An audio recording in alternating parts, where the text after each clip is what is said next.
Hi there, I'm Matt from Code Wizards, and we'll be taking a quick look at how to run Nakama locally with Docker using an auto reloader that watches for TypeScript code changes.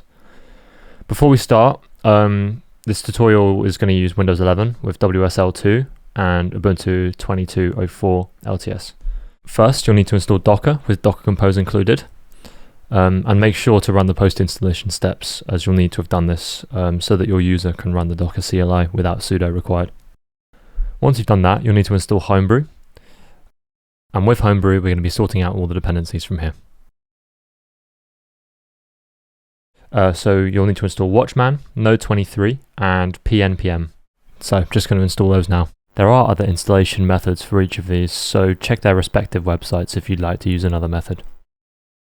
Before continuing, if you aren't confident with getting Nakama running in Docker, please check out our previous video, how to run Nakama locally with Docker, before continuing with this video. So once you've done that, you'll need to cd into the Nakama TypeScript example directory and run pnpm install. For your first time running the containers, I would recommend running Docker Compose up --build, and once the containers are started up, you can shut them down with Ctrl+C, and then you can use pnpm watch, as I am here. It just saves your shell from getting spammed with output from Docker as it pulls layers for the images. So this tutorial is based around this repository by Author.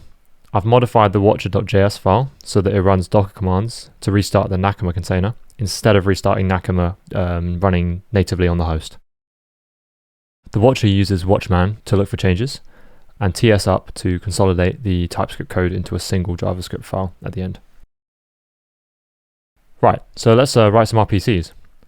First, one that takes a JSON payload and returns JSON using the data from this payload.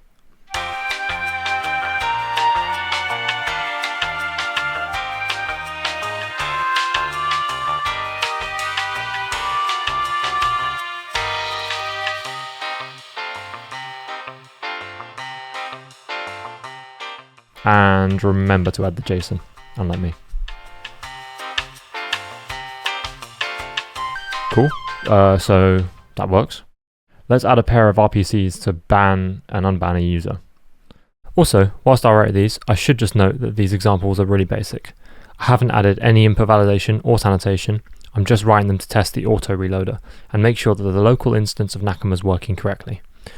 Obviously, you should be protecting your RPCs in a much more careful manner than this. Okay, so now we're just registering them, and let's give them a test.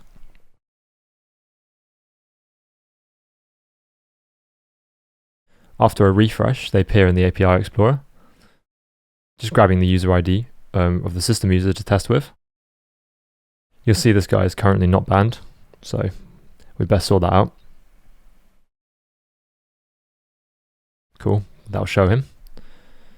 Although it might have been a little short-sighted banning the system user, so let's test the unban RPC. And conveniently, it looks like that has worked. So that was just a brief demo of what can be done pretty simply with Author's Watchman-based auto reloader with Nakama running locally using Docker.